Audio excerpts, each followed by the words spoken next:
नमस्कार, मैं हूँ आपका दोस्त विजय विद्रोही। आप देख रहे हैं हमारा खास कार्यक्रम विजय फैक्टर।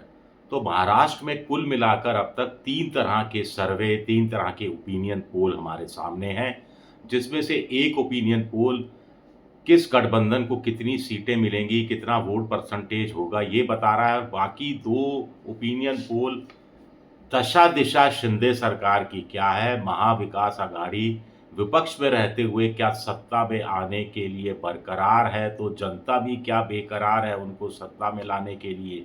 इस तरफ कुछ बहुत ठोस इशारे किए गए हैं। तीनों सर्वों में से 2 सर्वे आपस में थोड़ा-सा कॉन्ट्राडिक्ट भी करते हैं।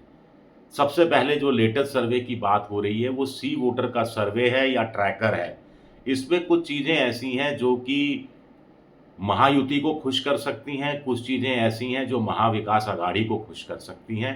तो बड़ा दिलचस्प सर्वे है, क्योंकि सर्वे में जब लोगों से पूछा कि क्या आप सरकार से खुश नहीं हैं और क्या आप सरकार को बदलना चाहते हैं, तो 51% ने कहा कि जी हाँ, वो शिंदे सरकार से खुश नहीं है और सरकार को बदलना चाहते हैं। 41% ने कहा कि वो सरकार से खुश हैं और सरकार को बदलना नहीं चाहते। 3.5% के आसपास ऐसा भी वर्ग रहा जिसने कहा कि हम सरकार से खुश नहीं हैं, बिल्कुल भी खुश नहीं हैं, लेकिन फिर भी सरकार को हम बदलना नहीं चाहते। अब इस हिसाब से तो शिंदे सरकार को हट जाना चाहिए। हालाँकि पहला मुख्यमंत्री के रूप में पसंद क्या है, उसके लिए 27% ने शिंदे का नाम लिया, 23% ने उद्धव ठाकरे का नाम लिया और 11-12% ने देवेंद्र फडणवीस का नाम लिया। लेकिन इंटरेस्टिंग बात सर्वे में क्या है, 51% लोग सरकार से खुश नहीं हैं लेकिन बदल देना चाहते हैं। लेकिन सरकार का कामकाज कैसा रहा, प्रदर्शन कैसा रहा, इसकी बात करें तो 52% लोग कह रहे हैं कि सरकार का कामकाज अच्छा रहा और प्रदर्शन अच्छा रहा। औसत कह रहे हैं 21% और खराब कह रहे हैं 23%। औसत और अच्छे को मिला दिया जाए तो ये 70% के पार पहुँचता है। तो ये सर्वे किसी तरह से हलक के नीचे उतरता हुआ दिखाई नहीं दे रहा है। इंटरेस्टिंग बात है कि इस सर्वे का अगर सीएसडीएस लोकनीति के सर्वे से तुलना की जाए, तो उसमें पहली मुख्यमंत्री के रूप में पहली पसंद उद्धव ठाकरे हैं 28% के साथ। दूसरे नंबर पर एकनाथ शिंदे थे 20% के साथ और तीसरे नंबर पर देवेंद्र फडणवीस थे 15% के साथ। सीएसडीएस लोकनीति के सर्वे में 44%, 42%, इससे ज़्यादा 40% से ज़्यादा लोग महंगाई, बेरोज़गारी जैसे मुद्दों को मुख्य मुद्दा मान रहे थे। आरक्षण का मुद्दा भी ठीक-ठाक था, लेकिन सी वोटर का सर्वे कहता है कि आरक्षण का मुद्दा 23% है, बाकी मोदी के कामकाज कैसा रहा 12% लोग उसके हिसाब से वोट करेंगे। समझ से परे है, 12% लोग मोदी के कामकाज के हिसाब से वोट करेंगे, तो 10 साल के कामकाज के आधार पर उन्होंने लोकसभा चुनाव में महाराष्ट्र की जनता ने अभी 3-4 महीने पहले ही तो वोट किया है। झुग्गी-झोंपड़ियों का पुनर्वास लोगों की नज़र में 10% यो है मुद्दा, सरकारी योजनाएँ जो शुरू की गई हैं 7% है, अच्छे अस्पताल 8% है, आर्थिक स्थिति 6% है। तो ये सर्वे बताता है कुल मिलाकर। जो सीएसडीएस लोकनीति के सर्वे से बिल्कुल उल्टा बैठता हुआ दिखाई दे रहा है।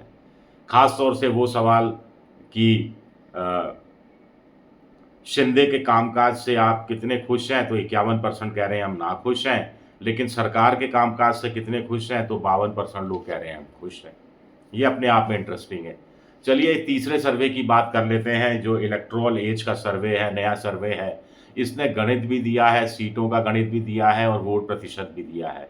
इसका माना जाए तो 2 बड़े निष्कर्ष निकल कर सामने आते हैं कि अगर बीजेपी सत्ता में आ भी जाती है, तो एकनाथ शिंदे का मुख्यमंत्री बनने का चांस नहीं है और इसी तरह महाविकास आघाड़ी अगर सत्ता में आती है, तो उद्धव ठाकरे को मुख्यमंत्री बनने के लिए पापड़ बेलने बेलने पड़ सकते हैं। कुल मिलाकर 288 की विधानसभा है, 145 बहुमत के लिए चाहिए और ये सर्वे कह रहा है कि महायुति को अपने दम पर 157 सीटें मिल जाएँगी, यानी बहुमत से करीब 12 सीटें ज़्यादा मिलेंगी। महायुति की बात है तो 117 सीटें महायुति को मिल सकती हैं, जो बहुमत के आंकड़े से करीब 28 सीटें कम होगी। तो ये सर्वे बता रहा है कि महाविकास आघाड़ी सरकार बनाने की दिशा में बढ़ती हुई दिखाई दे रही है और महाविकास अघाड़ी की तरफ से बात करें तो कांग्रेस सबसे बड़े गठबंधन के रूप में सामने आएगी।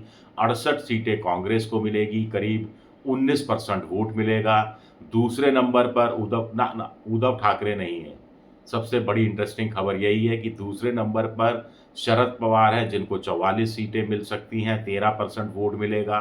वोट परसेंटेज में उद्धव ठाकरे दूसरे नंबर पर हैं, 17% वोट, लेकिन सीटों के मुकाबले में सिर्फ 41 सीटें।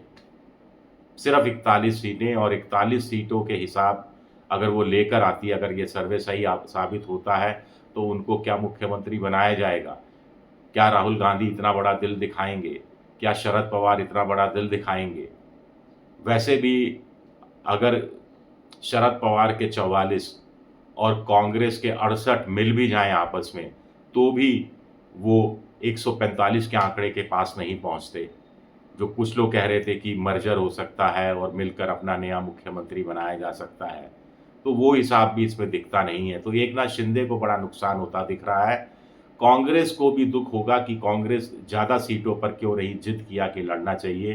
कांग्रेस अगर 120, 125 सीटों पर लड़ती, तो ये 68 की बजाय हो सकता है वो 80 सीटों को जीतने की स्थिति में आ सकती थी। महायुति की बात करें तो बीजेपी 152 सीटों पर ज़रूर लड़ रही है, और सबसे बड़ी पार्टी भी उभर कर सामने आ रही है। उसके खाते में 79 सीटें जा रही हैं, लेकिन 2019 के मुकाबले ये करीब 26 सीटें कम हैं। 2019 में बीजेपी को 105 सीटें मिली थी। आगे चलते हैं।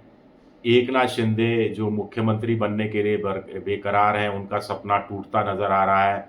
कुल मिलाकर एकनाथ शिंदे की पार्टी को सिर्फ 23 सीटें मिलती दिखाई दे रही हैं, और जबकि इस समय जो सूत्र बता रहे हैं, बीजेपी के आला कमान ने एकनाथ शिंदे को कहा है कि अगर वो 40 से ज़्यादा सीटें ले आते हैं या 40 सीटें भी ले आते हैं, तो उनके मुख्यमंत्री बनने की संभावनाएं जगती हैं। लेकिन उद्धव ठाकरे के मुकाबले लगभग आधी सीटें, उद्धव ठाकरे 44 सीटों पर और 41 सीटों पर, माफ़ करना, और शिंदे 23 सीटों पर सिमटते हुए दिख रहे हैं। इसी तरह जनता अजीत पवार को भी बख्श नहीं रही है। अजीत पवार का तो राजनीतिक वजूद खतरे में है, सिर्फ 6% वोट मिलता दिख रहा है, और सीटों की बात करें तो 14 सीटें इनके खाते में आ रही हैं। करीब 50-52 सीटों पर अजीत पवार की पार्टी लड़ रही है। 155-160 सीटों पर कुल मिलाकर बीजेपी लड़ रही है, जिसमें से 79 सीटें जीत रही हैं, और 85-87 कुछ सीटों पर एकनाथ शिंदे की पार्टी लड़ रही है, जिसका 1/4 सीटें वो करीब-करीब जीतती हुई नज़र आ रही है। सिर्फ 21 सीटें जीतती हुई नज़र आ रही हैं। तो जनता ने सबक सिखाया है कम से कम ऐसी पार्टियों को, ऐसे नेताओं को जिन्होंने मूल पार्टी के सीने में खंजर भोंका। जनता सबक शायद ऐसी पार्टियों को भी सिखाना चाहती है जिन्होंने इस तरह लोकतंत्र की हत्या होने दी या पर्दे के पीछे से उसे बढ़ावा दिया। अब अंतिम नतीजा क्या आता है, 23 नवंबर को क्या होता है, वो अलग कहानी है। लेकिन सर्वे की बात करें और आज की तारीख में अगर चुनाव हुआ, और अगर ये सर्वे, बार-बार मैं कह रहा हूँ, अगर ये सर्वे साबित होता है, तो बड़े दिलचस्प इसके निष्कर्ष फिर निकाले जा सकेंगे। शुक्रिया मेरा ये वीडियो देखने के लिए। पसंद आए तो लाइक कीजिए, सब्सक्राइब कीजिए, शेयर कीजिए।